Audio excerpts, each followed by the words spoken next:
Pernahkah kita melihat ketika satu hadis menyebutkan dalam kisahnya, ada seorang badui, yang ketika seorang badui ini datang kepada Rasulullah, lalu dia bertanya kepada Rasulullah, "Wahai Rasul, aku memiliki seekor unta.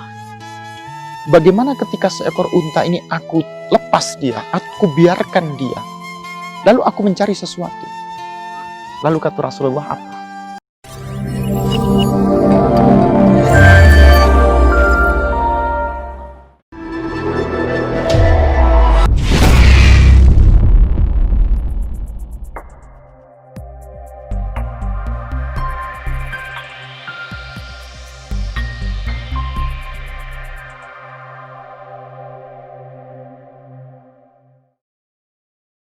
Bismillahirrahmanirrahim. Assalamualaikum warahmatullahi wabarakatuh. Alhamdulillah Rabbil alamin, wabihi nasta'in ala umuri dunya waddin, wassalatu wassalamu ala ashrafil anbiya wal mursalin, wa ala alihi wa ashabihi wa man tabi'ahum bi ihsanin ila yaumiddin, amma ba'd. Sahabat-sahabat muslim dimanapun berada, ketika kita melihat peradaban kehidupan saat ini, betapa banyak rusaknya alam, betapa banyak rusaknya tatanan kehidupan manusia, betapa banyak rusaknya kehidupan keluarga, betapa banyak rusaknya pendidikan yang terjadi saat ini. Siapa yang bertanggung jawab? Tidak lain dan tidak bukan adalah manusia. Ketika kita melihat alam semesta ini tertata dengan baik, terwujud hanya karena karunia dan kebesaran agama Allah. Tidak ada yang bertentangan, tidak ada yang melawan, tetapi seluruh makhluk Allah ini tunduk dengan kekuasaan Allah. Ada satu firman Allah yang termaktub di dalam surah Al-Qasas pada ayat yang ke-77. Allah berfirman untuk kita, "Wabtaghi fima atakallahu daral akhirah wa la tansa nasibaka minad dunya." Dan carilah apa-apa yang telah Allah anugerahkan, apa-apa yang telah Allah datangkan untuk kehidupanmu di dunia, ini untuk kehidupan di akhirat.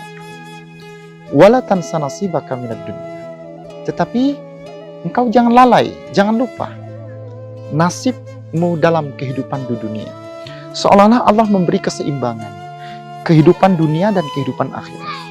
Kehidupan dunia bukanlah kehidupan yang melalaikan manusia dari kehidupan akhirat. Tetapi kehidupan dunia adalah kehidupan yang menjadi perantara, yang menjadi wasilah, pengantar untuk kebaikan kehidupan manusia di akhirat. Kita berbicara pendidikan, kita berbicara ekonomi, kita berbicara politik, kita berbicara kehidupan sosial. Tatanan ekonomi, politik, sosial, budaya telah rusak. Bahkan ketika kita berbicara alam semesta, alam pun menangis, alam pun rusak. Udara rusak, air rusak, gunung rusak. Di mana letak keindahan yang Allah ciptakan untuk manusia, tetapi manusia yang merusaknya? Padahal Allah menciptakan ini untuk kemaslahatan hidup manusia. Nah, disinilah sebenarnya kita diajak untuk berpikir untuk tidak melakukan kerusakan yang telah Allah turunkan. Wala tabghi al-fasada fil ardi. Di tengah ayat itu Allah mengatakan, jangan sekali-kali engkau melakukan kerusakan di muka bumi ini. Kenapa? Innallaha la yuhibbul mufsidin. Sesungguhnya Allah adalah zat yang tidak mencintai orang-orang yang selalu berbuat kerusakan. Nah, coba kita berpikir, coba kita merenung. Cobalah kita membangun peradaban ekonomi, peradaban yang membangun kecintaan kita kepada Allah.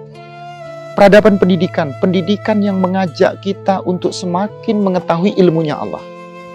Peradaban sosial, peradaban yang membentuk keukhuwahan, persaudaraan, keakraban, yang mendekatkan kita kepada Allah. Bukan membangun ekonomi yang rusak, bukan membangun sistem pendidikan yang rusak, bukan membangun sistem kehidupan sosial yang rusak. Pernahkah kita melihat ketika satu hadis menyebutkan dalam kisahnya, ada seorang badui, yang ketika seorang badui ini datang kepada Rasulullah, lalu dia bertanya kepada Rasulullah, "Wahai Rasul, aku memiliki seekor unta. Bagaimana ketika seekor unta ini aku lepas dia, aku biarkan dia, lalu aku mencari sesuatu. Lalu kata Rasulullah apa? Rasulullah memerintahkan, ikatlah untamu, silahkan setelah itu engkau beranjak. Silahkan setelah itu engkau pergi kemana. Pergi yang dimaksud ini bertawakal kepada Allah. Artinya ada sesuatu yang Allah mengajak kita untuk berpikir. Mengikat kehidupan dunia ini dari apa yang kita dapat. Di kehidupan sosial kita dapat. Di pendidikan kita dapat. Di ekonomi kita dapat. Apapun yang kita dapat, ini semuanya bermaslahah untuk kehidupan kita di dunia. Tapi dia mengangkat derajat kita untuk menjadi sosok yang bermartabat di akhir. Makanya urbut, ikat ontamu. Lalu silahkanlah engkau bertawakal kepada Allah. Nah, mari sama-sama kita berpikir untuk tidak melakukan kerusakan apapun. Ya, telah tampak kerusakan di alam semesta. Zaharal fasadu fil barri wal bahri. Di daratan rusak, di lautan rusak.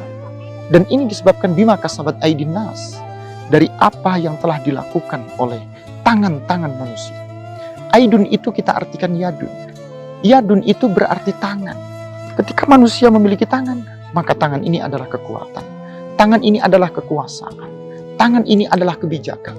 Jangan buat kekuatan, jangan buat kebijakan yang itu mendatangkan kerusakan. Karena kebijakan, kekuatan, kekuasaan sangat cenderung akan menghancurkan kehidupan manusia. Sangat cenderung untuk menata keburukan. Padahal keburukan, kebatilan ini bukan untuk ditata. Tapi keburukan, kebatilan ini untuk kita jauhi, untuk kita hindari. Karena Allah mengingatkan, jangan sekali-kali engkau melakukan kerusakan di muka bumi ini. Sahabat dimanapun berada, mari kita tata pendidikan kita. Kita tata ekonomi kita tata kehidupan sosial kita tata kehidupan beragama kita. Sehingga tatanan-tatanan duniawi ini, tatanan-tatanan kehidupan dunia adalah tatanan-tatanan kehidupan yang mengantarkan tatanan kebaikan kehidupan kita di akhirat. Mudah-mudahan kita bukan menjadi bagian kelompok, golongan, komunitas, orang-orang yang selalu melakukan kerusakan, tapi kita adalah generasi, kelompok, manusia-manusia, orang-orang yang selalu akan mempertahankan untuk menata kebaikan. Bahkan tidak cukup menata kebaikan, tapi kita mengajak orang-orang untuk selalu berbuat dalam setiap kebaikan. Terima kasih. Semoga kita selalu dilindungi oleh Allah, bukan menjadi kelompok mayoritas yang saat ini menjadi kelompok yang merusak, tapi kita menjadi kelompok-kelompok minoritas yang selalu mendatangkan kebaikan, yang mau berbuat baik, yang selalu memberikan kebaikan untuk siapapun yang ada di sekitar kita. Terima kasih. Semoga bermanfaat. Semoga mencerahkan di tengah-tengah kesulitan dan musibah yang saat ini ada bersama kita. Billahi taufik. Wassalamualaikum warahmatullahi wabarakatuh.